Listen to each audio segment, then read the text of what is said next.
Welcome to the Atheist in Recovery podcast, where we talk about finding hope in recovery. And now your host, Dr. Adina Silvestri. Hello, Atheists in Recovery Land, and welcome to episode 29 of the Atheists in Recovery podcast. And today's show is going to be focusing on 12 steps. We have Bari Cohen here with us today. And her journey is not unlike the rest of us in that she struggles with the big book. But I think that you're going to find this interview interesting because she has found a way to utilize the 12 steps in the big book to meet her current needs. And she has a very interesting take on it. She also talks a lot about the addicted mind and how for so long, she prides herself on being an intellect, and for so long she could think herself out of problems. And then one day she realized she couldn't think herself out of these problems, these addiction problems that she has. And that was one of the turning points for her in her recovery. And so I hope you enjoy this show. Okay, on to my guest, Bari Cohen. Bari is the Medical Services Director at the Virginia Center for Addiction Medicine. She earned her BA in International Studies and her BSN from Emory University. She is a person in long-term recovery and is passionate about helping those struggling with addiction to find their path to recovery. She believes in using all available resources to treat the disease of addiction and knows that recovery is possible. In her experience, the process is never stale, boring, or repetitive. It is the end of an old life, but the beginning of a new one, much more free, happy, and full of depth. Okay, guys, on to our show.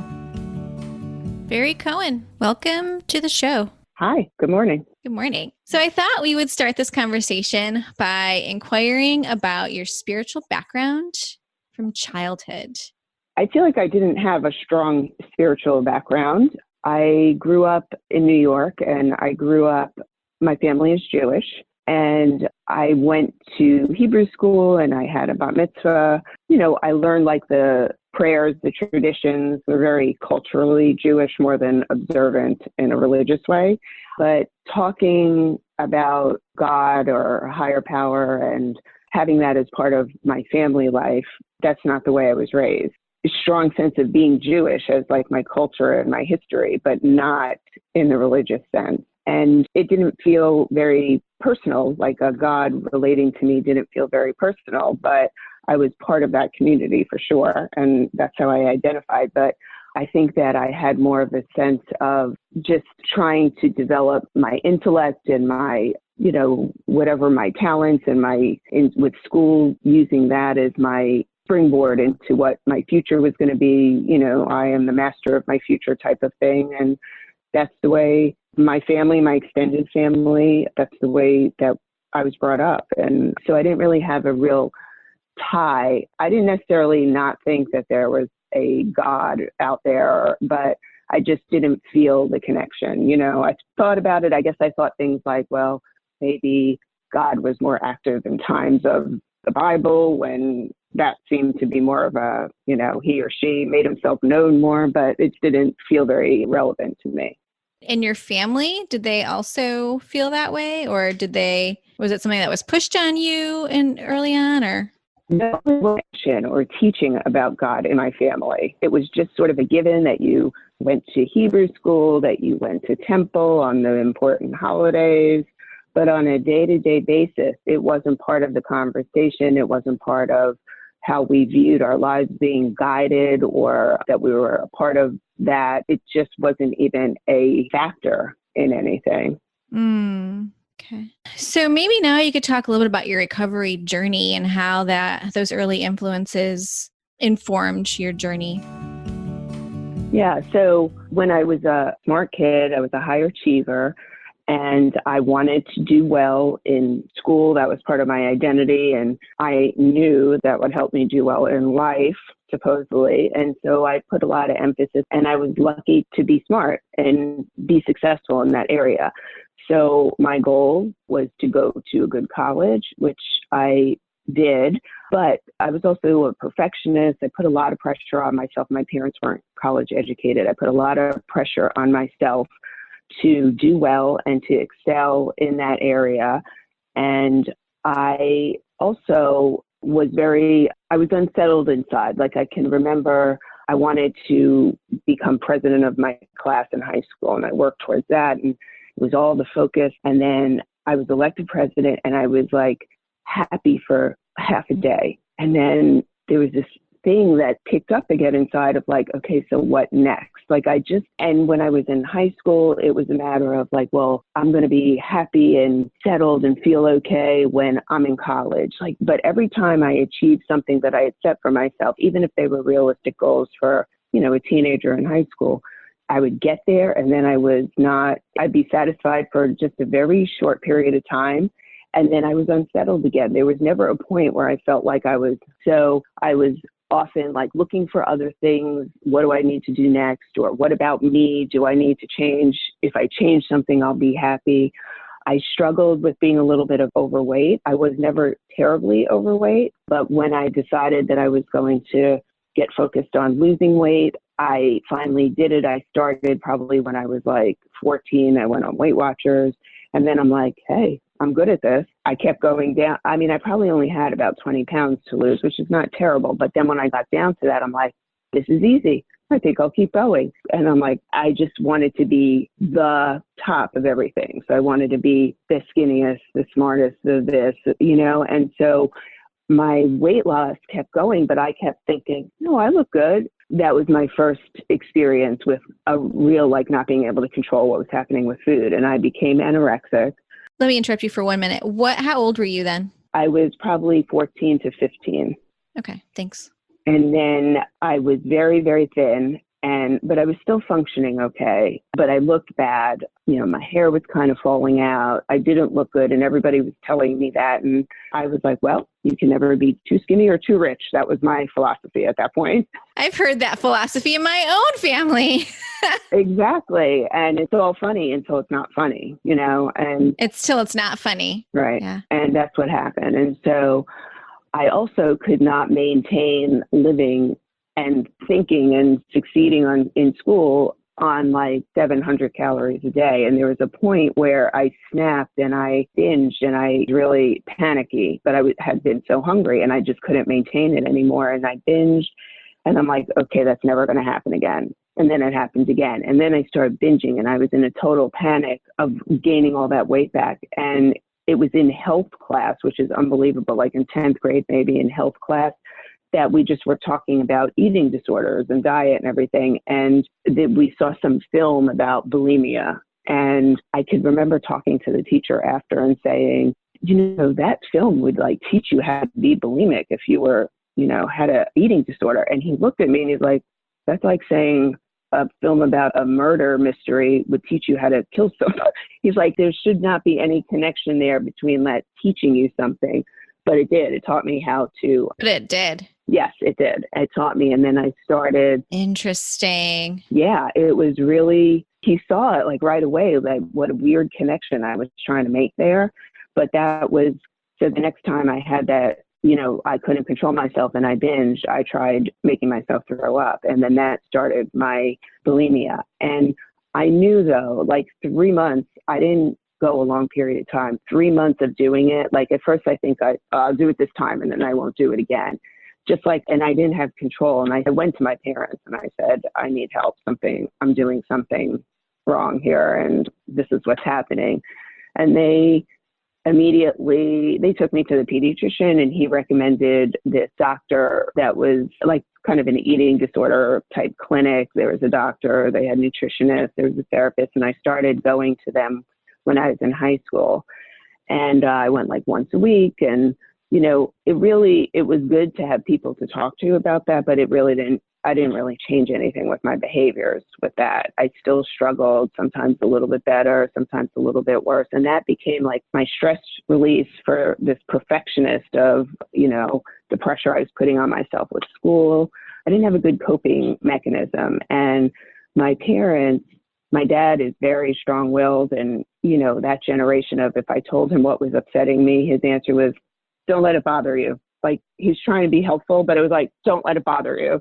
Small stuff, don't let it bother you, which was not so. And I couldn't talk to him. And then my mom was very loving and compassionate. Like, she couldn't separate herself from me and my emotions. So if I was doing terrible, she'd start crying and it's going to be okay. And she just didn't have any tools either. So I didn't really have tools from either of them on how to cope. So it was a little bit helpful with therapists to do that. And I learned some stuff about family and them, but it didn't stop the behavior that I was doing at all. Like, sometimes I'd have That became your coping mechanism. Yep. And then at that time, when my friends started drinking, I had started experimenting with that. Drinking was part of my parents' lives. Socializing, drinking, that was just part of it did not seem abnormal to me at all. So I started drinking, with friends in high school. But from the time I drank, like, I never drank a beer, a something. Just like with everything, it was just more is better. And so I had a very good friend who watched out for me. She's still like my closest friend from time in high school. And her dad was an alcoholic. And she took care of me. She's like the perfect Al-Anon. Like, I was the person to take care of when we were drinking. And it wasn't like every day, it was weekends or parties, but she made sure that I did not get in trouble. If I wasn't with her, I don't even know, what kind of stuff would have happened, but she's the one who's probably saved me from more consequences that I would have had at that time. When did the drinking start to get out of hand, would you say? How old were you? I didn't even consider it out of hand in high school, even though I drank on weekends and when there were parties. Like, I was drinking a lot, like when everybody else drank, but I had no off switch. So I just kept going until either somebody else made sure I went home or until it was taken away, like the party ended and you had to go, or my ride put me in the car and took me somewhere, So I didn't really have any consequences other than feeling horrendous the next day. It still didn't affect my work or anything like that. And then my eating disorder didn't either. I still managed to keep all of that going. And so I didn't have, other than feeling incredibly horrible about myself, not so much for the drinking, but the eating disorder.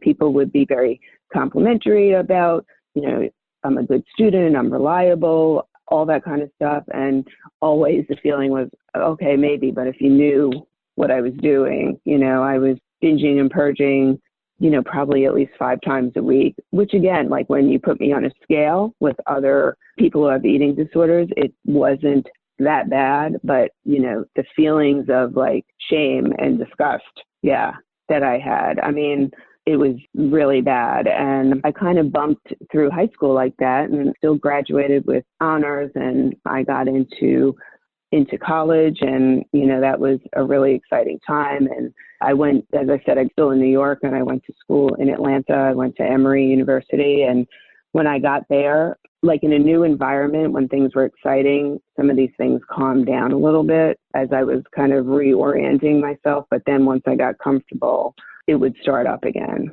And so I had a friend who was very overweight, and her doctor recommended that she try Overeaters Anonymous. And I can't remember if it was right before I had gone away to college or if it was when I came home for maybe the first break. And she said to me, I don't want to go by myself. Will you come with me? I was like, okay, because I understood food problems. So I just went with her for support. But when I went, I was like, oh my gosh, these people have these same problems, because it wasn't just overweight people, eating disorders.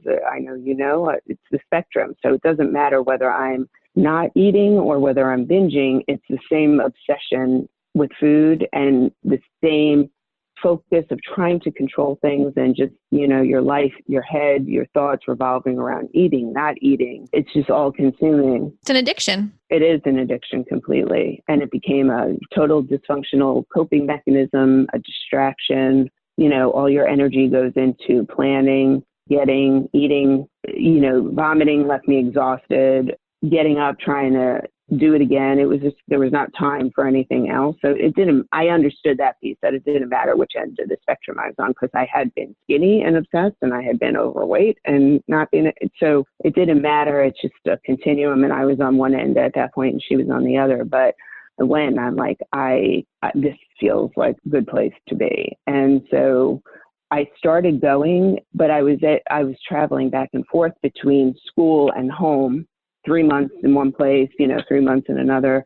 And I would go to meetings in both places, but I couldn't get any traction because I just didn't have any consistency. So I went because it felt good, but I never really made any progress until I graduated.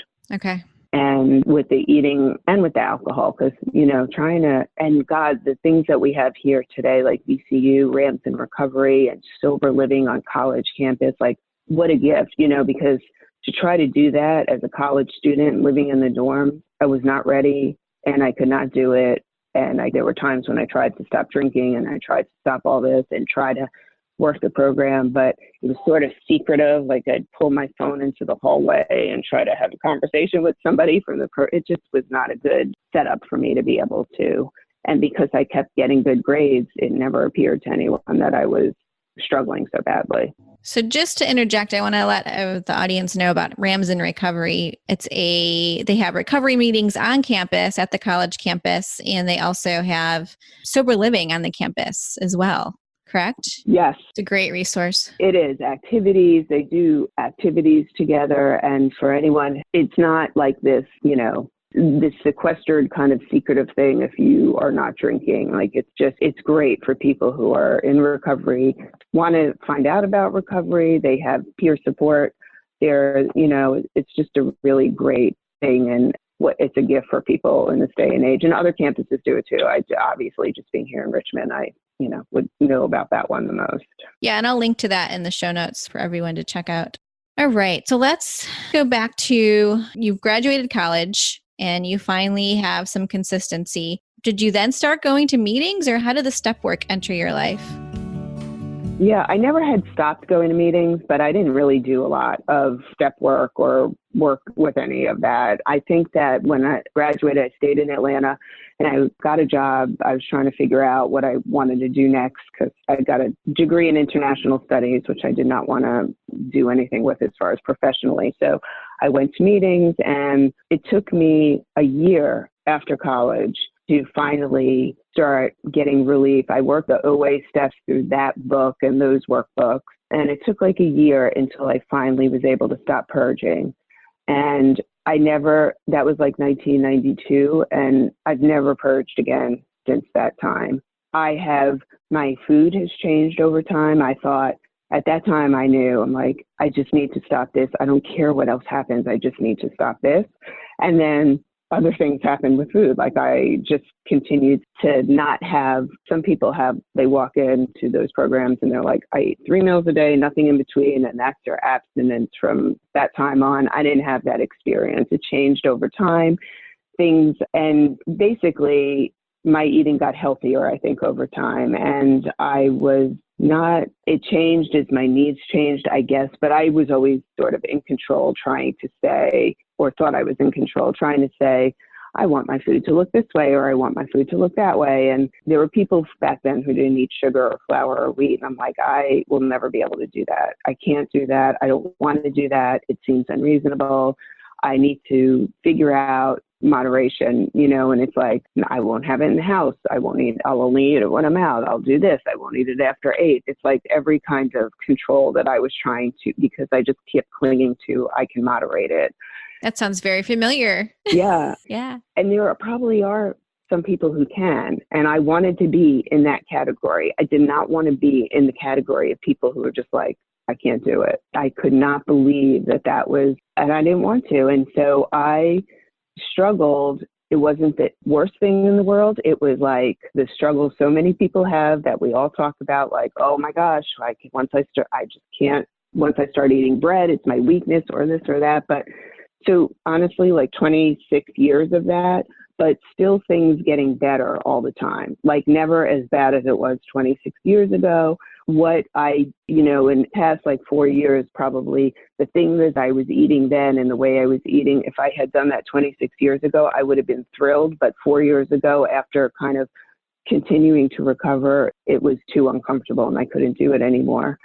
And I had some people around me who I was really close to stop eating sugar, flour, and wheat. 26 years ago, I didn't know those people except for a meeting, and they were much older than me. And I was like, oh, that's not me.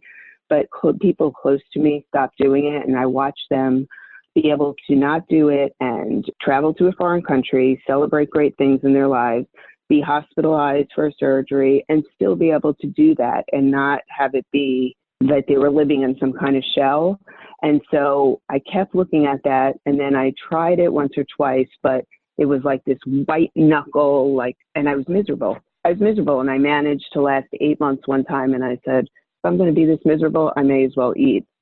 And so I started eating sugar, flour, and wheat again, but then I felt so sick, and yet I couldn't stop. And I'm like, I cannot do this anymore. And so I just had this feeling. And so I'm like, you call that woman Susie. And I didn't know Susie well, but I called Susie and got together. And so Susie was the one that cut out the sugar, flour, and wheat, your friend. She had, yes, that wasn't the one the one that I was talking about was too good of a friend for me to, I talked to her about that stuff, but for some reason it was talk to Susie about maybe helping me through the steps. I needed someone who wasn't my close friend, She's a good friend. Who is Susie? She is somebody else who was in the program. Okay. Who I knew did not eat sugar, flour, and wheat, and just had a program that I liked. And I didn't know her super well, but I liked what she shared.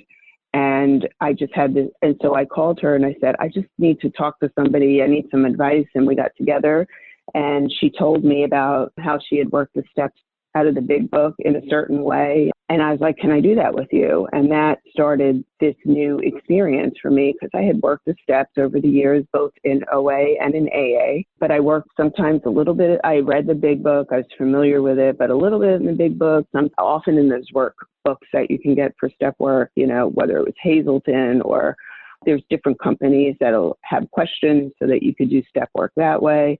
And I had always done that, but I had never done it the way that she was talking about. And I wanted to do something different, anything to just try. And I did that 3 years ago, a little over 3 years ago. And I have not had any sugar, flour, and wheat. But even more so than that, it really, after I've also been sober all this time too, a year after I got abstinent in 92 from the purging. And in 93, I stopped drinking. And so in all these years of not drinking, not vomiting, I did not have this kind of experience ever with the steps. I always went to meetings. I never had this kind of experience before. And it's been so interesting to have been around for a while, but not having gotten to this kind of depth with what the learning and the experience that I've had. And it's been great. So as we kind of wrap up, I want to know what changed for you. So when you started the recovery journey with the steps, you said it was very different than it is now. What do you think changed to kind of put you on this new path? I think that I was able to go through the big book of Alcoholics Anonymous with somebody who understood the book enough to help me look at it and ask myself questions in there that made it very personal. I think that that's the problem, is that this book was written in the 30s. And when you read it, it does not feel like it's relevant to my life today. And so the way that we went through it was to ask myself, with almost every line in the first, 160 pages, whatever, to say, did I do that? Did I feel that way? Did I think that way? And when I ask myself those questions, it doesn't matter that I'm asked. It no longer matters that I'm reading about the stockbroker from 1930s. It's like, did I do those things? And I did. And when I got to that point, I understood that I had to, and I never ever did steps 1 and 2 through the big book. Almost nobody does, I feel like. And when I do, I really come to this point where I understand at the deepest level that if I do not find a power greater than myself, because I cannot stop, I answer yes to all those questions. And if I don't find that, I'm in big trouble. And so then it opens me up to say, how am I going to find that? And is there a power greater than myself?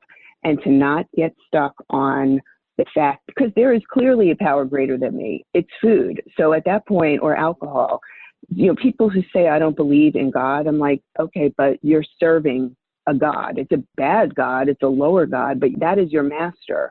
So how is it that you don't believe that there's a power greater than yourself? Because you've already totally under that control. So when I look for something, when I just say there's a power, I want to try to find whatever that good power is. Okay. I let go of the conception of having to define what a higher power is and have a conception in my head of what it looks like, because I've learned that anything that I think is God, like for the shortened way to say it for me, is not God, because that's my conception of it. What I learned through this process is that when I do the steps provide me with an experience that connects me with that power greater than myself.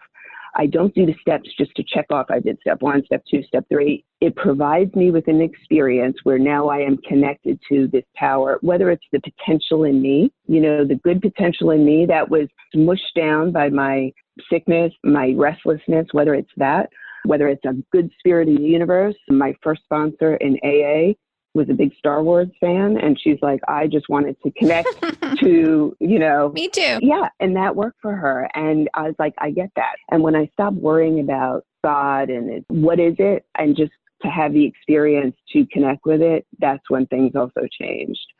So it's like that open-mindedness. And when people say to me, I tried it, it doesn't work, I was like, well, what did you try? I went to meetings and it's too much talk about God. I'm like, well, you didn't try anything actually then, because you didn't that's one part. Showing up at a meeting is one part. But when I, for a long time, did 2 parts of the program and I wanted the benefits of doing the 3 parts, and that's not what's going to happen. It's not a buffet where I get to pick like those 2 items and leave that one out and then expect the benefit of the whole. You have to do all 3, which is, you show up, but you do the work, and the work is the steps. And to do it just with an open mind, I had to say. So when you say all 3, what do you mean? So there's the service part, the unit. There's like the 3 parts of the triangle that we used to have before somebody lost the copyright for that, the circle and the triangle. So the unity part of that is the fellowship, right? So the meetings, involvement with meetings, the 12 traditions. The service is, 12-step work and being of service in life. And then the recovery piece is like, when I take my mind to the recovery process, which is doing the work, like doing the 12 steps. So I have to do all 3. Like sitting in a meeting, osmosis is not going to make me recover. It makes me feel part of and understood, but it's not going to make me recover. Yeah, that's so interesting, because I feel like in my practice in working with people that are struggling with addiction and with the other guests that are on the podcast, it's, you can glean all this information going to these meetings and, talking with other individuals, or maybe seeing your therapist, and a combination of all of those things. But if you don't take the action, then the information is really meaningless to your recovery. And from what I've gleaned from our interaction today, it sounds like recovery doesn't actually end. You don't actually get to a point where you say, okay, I'm done. I've been in recovery for this many years. I'm good. Yeah, no, because, so what I learned also is like, they talk about that spiritual malady, right? So what is the spiritual malady? I learned that it's my internal condition, how my mind and my emotions experience others and my life and situations. And for me, from that early age, I had that restlessness, okay? So, and that discontent and a little bit of that irritability. And what I learned is if I don't treat that, it doesn't matter if I get one part of my addiction under control, which I have done at times, right? I can go laser beam focused maybe and manage it for a little while, but it's like whack-a-mole. If I don't treat me, then it's going to pop up in another area. And so for me, it was alcohol, it was food. For time, I like that, is it people get their alcoholism under control, and I see it a lot, they gain a lot of weight, right? So it's because they're not treating the underlying issue. It's like this river that runs deep down. If I don't kind of address that, at that level, it's just going to keep causing other problems in my life. And I finally started to understand that, because all of those things treat my malady. Okay. And once I take those things away, that was like the answer. So if I take the answer away and then I'm just left with that, I am going to be completely miserable. I'm going to continue to feel that disconnection and that restlessness. So I will be stark raving sober. And we see that all the time too. People aren't using, but they're not. They're unhappy. They're still miserable. That's the way I was with the food. And that's why I went back to it. And so I'm driven back to using, because when I used, when it was working, it was a spiritual experience. It took away all that stuff, but until it doesn't, right? It's funny until it's not, and it works until it doesn't. And then when it doesn't, it's like that, what am I going to do? And I was driven to find the answer, because the obsession is always going to return to me, like not because of the circumstances or the emotions in my life, but because I haven't done the process to treat that spiritual malady that I have. My external life looks fine. It always looked fine. It wasn't that. And I didn't want to believe that. When I heard other people say that, I'm like, that's you. If I could just get this under control. Not that I thought I was better, but I'm like, I think if I just could get this under control, everything will be okay. And I learned that it wasn't. And, lack of knowledge was not the problem for me. I had enough knowledge. I had done enough therapy. I had gone to enough meetings. I had done a partial hospitalization program. It wasn't lack of knowledge. It was lack of power. I could not put that knowledge into play. And that was the only time, this is the only time, and the biggest thing in my life, but the only time that like my brains and my intellect couldn't be applied to fix this problem. And it was stunning and humbling. Not that I think I'm the smartest person, but how we're raised, we're like, okay, study hard, work hard, learn it, understand it, you'll be able to do something about it. And it's not that way with addiction. And so when I went through the steps in a very different way, again, going through the book, but doing a fourth step in a different way than I had ever done it, not just like a checklist. Yes, I was this way. Yes, I did that. It was those things, but then a little deeper than that. And that experience with understanding why it helped me, I feel like, to kind of let go of some things, or, the process of asking a higher power to help me take it has really, I feel like I opened up sort of a clogged pipe, and that my work, I'm going to be okay if I keep that pipeline open. And that pipeline is naturally going to get gooped up again with myself, my ego, my thoughts, if I don't continue to make steps 10 and 11 a really big priority, which has been the other difference this time. They're a very small part in the literature, but they are vital. They're not, people say, oh, those are the maintenance steps, but they're not. They're the growth steps. It says our task is to grow in understanding and effectiveness. And here's how we do it. And so when I really just did what the book said, I started to get what the book promised me. And the other thing that I learned is don't let somebody else read my big book for me, which means it's like a game of telephone. If I'm always hearing what the big book said and what the big book means from somebody else, I feel like it kind of gets watered down and diluted and sort of like misunderstood. I like that. Yeah. And so like I go to it and I study it with people who also do that and talk about what that means. Does making amends to them all? What does all mean? All means all. So like if I had a sponsor who said, I don't think you need to make that amends, you don't really need to do that one, you don't need to do that one, I'm letting somebody else edit that for me instead of going to what this says. And so when that happens, it's usually because that person was told the same thing. But that's not, so don't let somebody read my big book for me. It's like basically, go through this and talk about it with somebody else who understands it. And it has gotten, nothing's changed externally. It's how I have felt internally. Yeah. And it's been a huge change and really exciting. And, how free do I want to be? I could go to the ocean with a thimble and have that much of or I can go with like a bucket or a dump truck. Like I want more of that. That's the only thing I could safely have more of, I have to say, like, is just the recovery thing. Everything else, I drive into the ground, even if it seems healthy at the outset, exercise, anything else, I drive into the ground and end up destroying myself with. Yeah. But recovery has been the one thing that I can keep getting more of. Yeah. And that sounds like a pretty good place to end. Thank you so much for sharing your spiritual recovery with us and knowing that there's always more work to do. I mean, I think that's just a part of being human. We always want to gain more insight and learn who we are as a person. And the last thing is it doesn't feel like work. Like, that's the other thing, is it doesn't feel like, oh my God, I got to do this again. It's like this feeling of, I love the results that I get, so I want to do the process again.